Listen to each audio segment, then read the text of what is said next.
Olá, pessoal. Estamos aqui para o nosso primeiro episódio do Odontocast. Eu me chamo Débora. Essa é Vanessa. Bom dia. Rian. Oi, gente. Driele. Bom dia. E Viviane. Bom dia. E hoje nós vamos falar sobre um trabalho da nossa disciplina Odontologia Legal e Deontologia, tá? Com o tema de documentação odontológica, prontuário e ficha clínica. E a nossa convidada de hoje, nós convidamos a doutora Ana Helena Sintra. Bom dia. Bom dia a todos. Bom dia. Ela vai falar um pouquinho sobre esse assunto, tá? E para a gente começar, a gente queria um pouquinho que ela se apresentasse, falasse um pouquinho da sua trajetória. Bom dia de novo, obrigada pelo convite, estou muito feliz de estar aqui. Como você disse, meu nome é Ana Helena, né? Tenho 22 anos de formada pela UFRJ, sou especialista e mestre em odontopediatria, atuando principalmente na área de pacientes com portadores de deficiência, né? Pacientes especiais, pacientes oncológicos e demais doenças crônicas não transmissíveis, que a gente acaba falando que são as diabetes, né? Doenças crônicas respiratórias, as doenças cardiovasculares. E estou aqui, aberta, e vamos nós, num papo descontraído, leve, com muita informação. Isso. Aproveitando, né? A gente trouxe uma lembrancinha. Uma lembrancinha para você. Muito. Estácio, gostei. Já vai ser minha canequinha do café lá no consultório.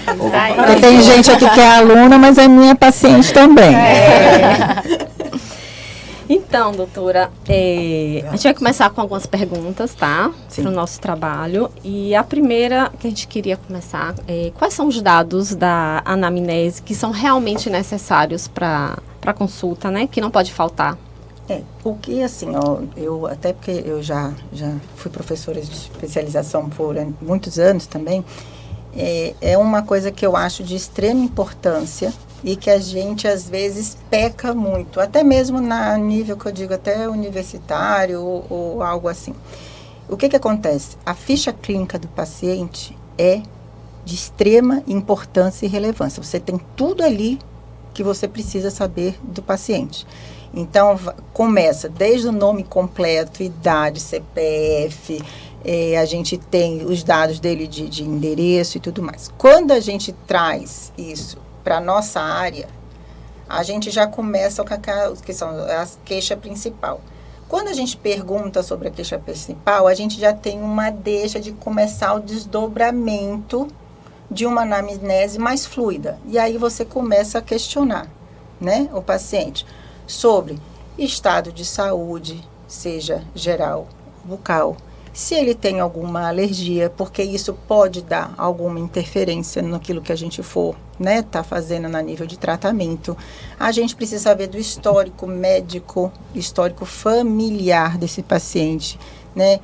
Como eu estava falando antes, essa parte das doenças crônicas, se tem familiar com câncer, com diabetes, também isso é muito importante.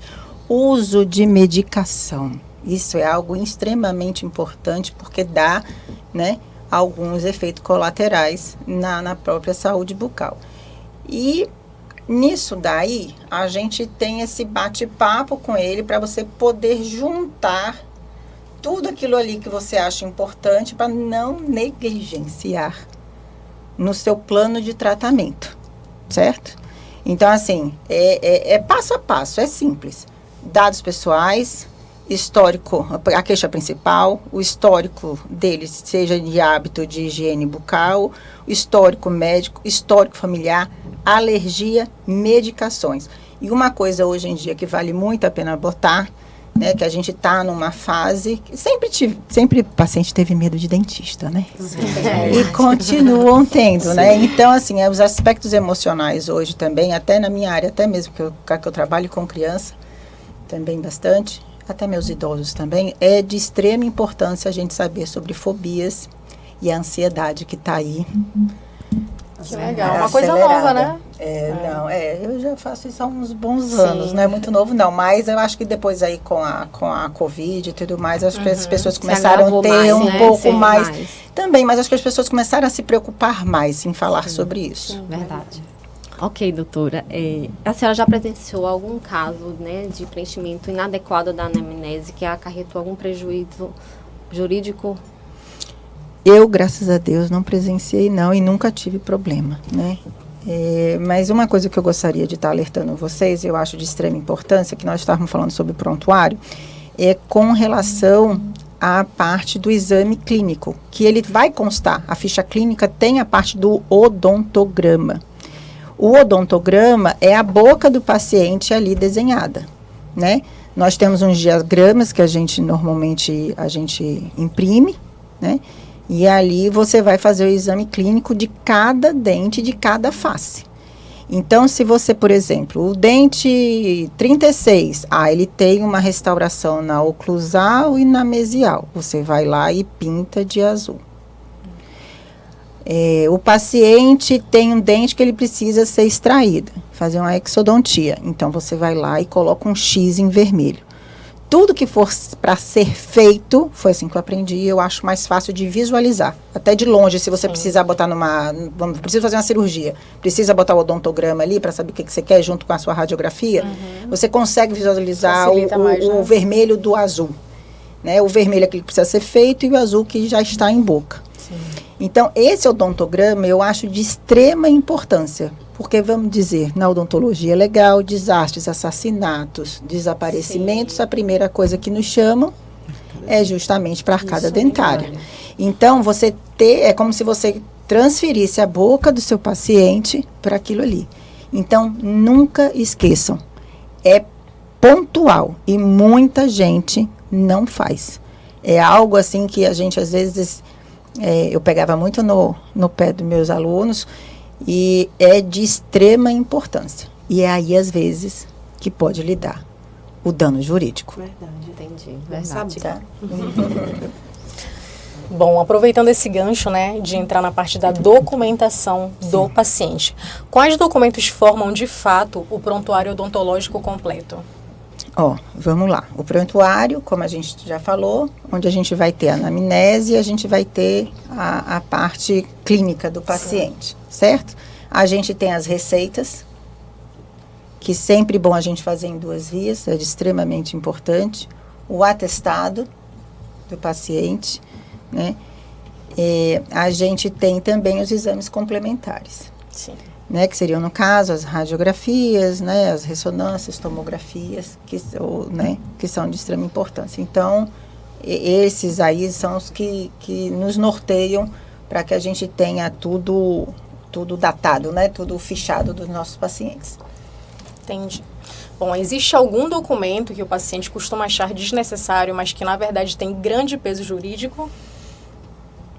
Olha, as próprias radiografias, né? Ninguém quer ficar com elas, né? Ainda bem que hoje tem essas partes digitais, então com isso os pacientes acabam, né, querendo ou não, tendo nos seus e-mails, né? Sim. Eu acho de extrema importância.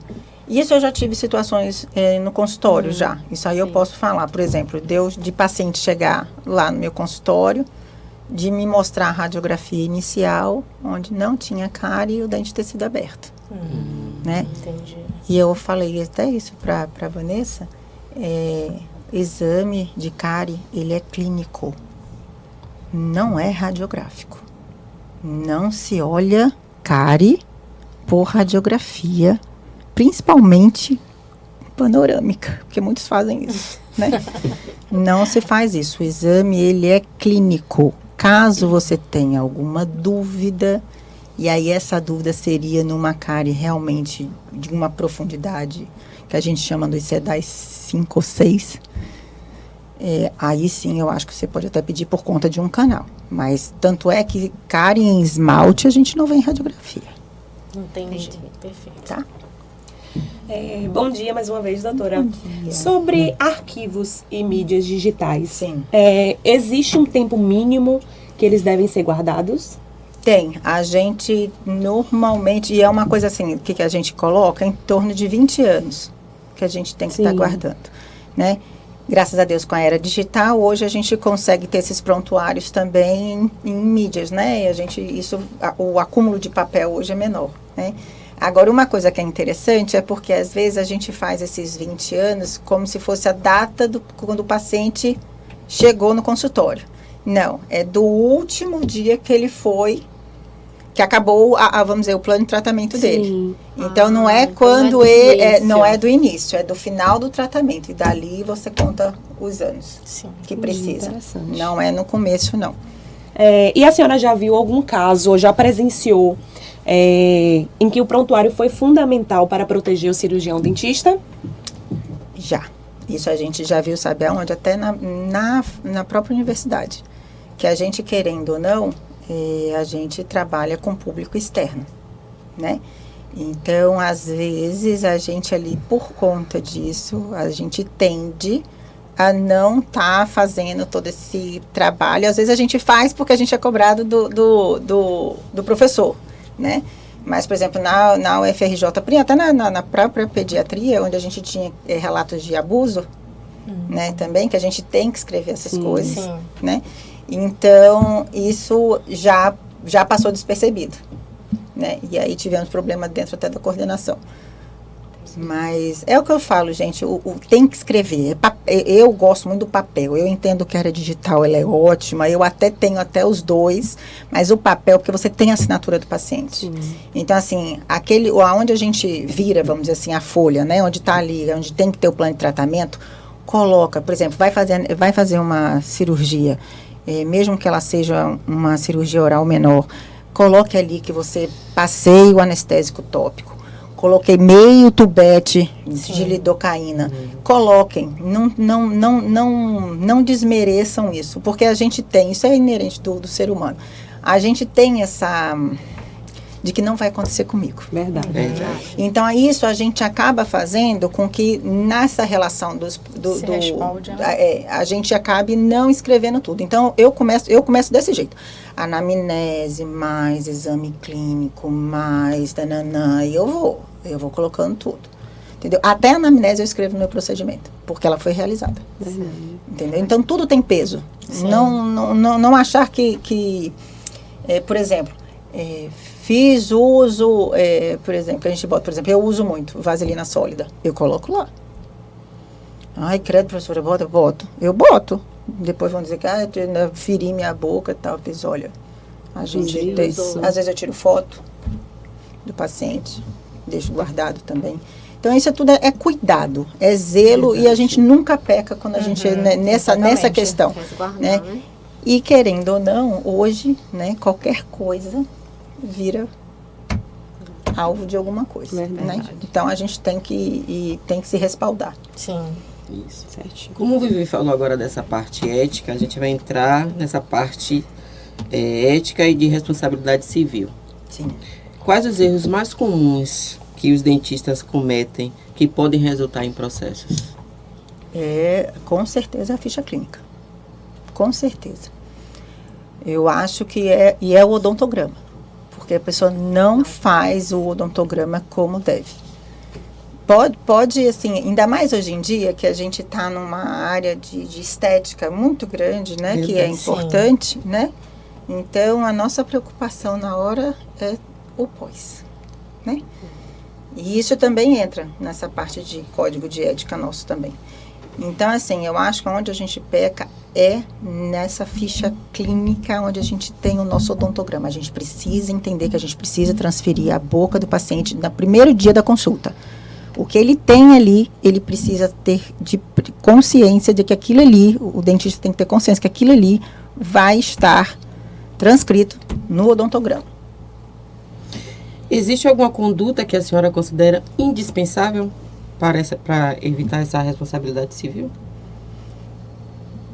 Eu acredito que é isso, né? A conduta nossa é essa, é a gente ter a consciência de que a gente precisa fazer a nossa ficha clínica, né? A nossa mais importante ferramenta. Né? O bate-papo, ele é gostoso, não é? É, sim. A gente conversa bastante no consultório, né? Mas, assim, a gente precisa entender que tudo aquilo ali né, que a gente está falando, fazendo, né, tem peso. A gente está lidando com o ser humano, a gente está lidando com saúde, a gente está lidando com qualidade de vida do paciente, né? Tem pacientes que chegam para a gente com diversos problemas. Às vezes, uma coisa que eu acho, uma conduta que acho importante a gente tomar muito cuidado com aqueles pacientes que vêm de outros profissionais, né? Isso é uma coisa que a gente precisa também ter cuidado ao falar, né? Mas eu acho que o que sintetiza a gente é a nossa ficha clínica, é a nossa arma, né? Vamos dizer assim. Então, doutora, eu queria saber se, na sua opinião, os cirurgiões dentistas de hoje em dia têm consciência do valor jurídico da anamnese e do prontuário. Não. Infelizmente, não. Mas não é que eu acho que não saibam. É aquilo que eu falei para vocês inicialmente. É que aquilo que a gente acha que nunca vai acontecer com a gente. Então, a gente acaba negligenciando nessa parte de escrever, né? Ou de estar colocando lá, digitando tudo que é necessário para que a gente se resguarde. Eu acho mais isso. Para finalizar, a gente vai entrar um pouquinho nessa área de mídia, né, redes sociais, enfim. Então, eu queria saber quais são os cuidados que o dentista deve tomar para não ferir esse código de ética. Virou um boom, né? A gente tem que ter o cuidado, acho que o zelo, com relação à exposição. Não acho errado a gente estar fazendo o antes e o depois, né? Só que a gente precisa lembrar que é do papelzinho, de novo, né, que o paciente assinar, que é o termo de consentimento livre e esclarecido. Sim. Então, a gente precisa fazer isso. Eu acho que é de extrema importância. De novo, muitos não fazem. E na hora que você fizer a postagem, principalmente do antes e depois, ter o seu nome e o seu CRO nessas fotos, né? Lembrar também, o paciente ele tem que, obviamente, né, com o termo ele vai estar lhe dando todo ok, né? Então, mas não fazer isso, como se assim, assina aqui, não, deixa ele ler o termo, coloca o que você precisa ele fazer direitinho, né? Para que ele tenha ciência que aquilo ali não vai ser divulgado, não vai ser vendido, né? Porque a gente não pode estar nessa parte de mídia social, também nas redes, essa comercialização, né? Isso é de extrema importância, né? Mas divulgar uma coisa que eu acho importante, que às vezes a gente pode também estar fazendo errado, as divulgações que a gente precisa colocar em rede social, ela tem que ter embaseamento científico, né? Evidências científicas, né? Isso é de extrema importância. Fora isso, ser feliz. Então, para a gente encerrar, eu queria fazer uma pergunta mais aberta. Na opinião da senhora, se a senhora pudesse dar um conselho para quem está começando os atendimentos e afins, qual seria o principal cuidado na perspectiva da odontolegal? Prontuário, ficha clínica detalhada minuciosamente. De novo, odontograma é de extrema importância, né? Eu sou chata em falar, me chamavam até de pró-bruxa gente boa por conta disso. Mas, assim, é de extrema importância.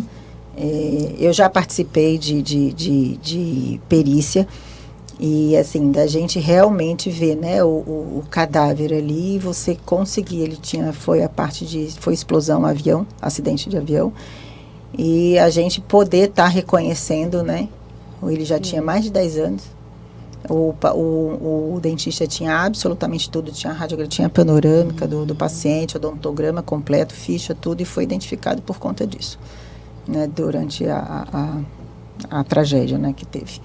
Então, eu pego no pé. Eu acho que a gente tem que entender que a ficha clínica é de extrema importância. Certo? Certo. Doutora, muito obrigado pela essa disponibilidade, por vir aqui. Quero agradecer muito a senhora, tá? E muito obrigado também quem assistiu até aqui. E até a próxima. Tchau, tchau. Tchau, obrigada. Foi bom? Foi ótimo!